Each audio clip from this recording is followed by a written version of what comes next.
Guys, welcome back to my channel. তো আমি আবারও চলে এসেছি তোমাদের সাথে একটা ছোট্ট মিনি ব্লগ শেয়ার করতে। তো এখানে এখন সবাই রেডি হয়ে গেছে, আমরা লোকেশনের জন্য বেরাবো। আর এখানে তো এখন ফটো সেশন চলছে।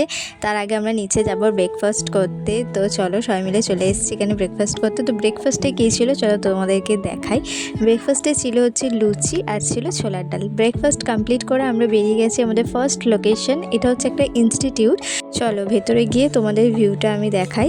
আর আমরা যখন ঢুকেছি তখন ভেবেছিলাম এই যাব এই শেষ হয়ে যাবে, কিন্তু যত হেঁটেছি দেখছি ইনস্টিটিউটটা অনেকটাই বড়। ভেতরে ভিউটাও ভীষণ সুন্দর, চারিদিকে অন্যরকম ভিউ। আমার বেশ ভালো লাগছিলো এই লোকেশনটা, চারিদিকে এত ভালো হাওয়া হচ্ছিল। যত উপরে উঠলাম দেখলাম এখানে একটা মন্দির আছে, যেটা হয়তো ওরা যেই ঠাকুর মানে সেই মন্দিরের ভেতরেই এই ঠাকুরটা রয়েছে।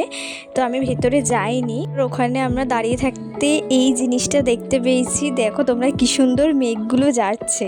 তারপর আমরা চলে গেছিলাম লাভায়। এখানে একটা লোকেশনে আমরা এসেছিলাম, পাইন ফরেস্ট, একটা পার্ক টাইপের।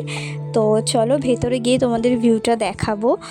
তো এই হচ্ছে এই পাইন ফরেস্টের ভেতরে আমরা গিয়েছিলাম। তো চলো ভিউটা তোমাদের দেখাই। চারিদিকে গাছ, তোমরা তো জানো গাছপালা। এই লোকেশনটাই আমাদের লাস্ট ছিল। এই লোকেশনটা ঘুরে নিয়ে আমরা চলে গেছিলাম আমাদের নেক্সট হোমস্টেতে।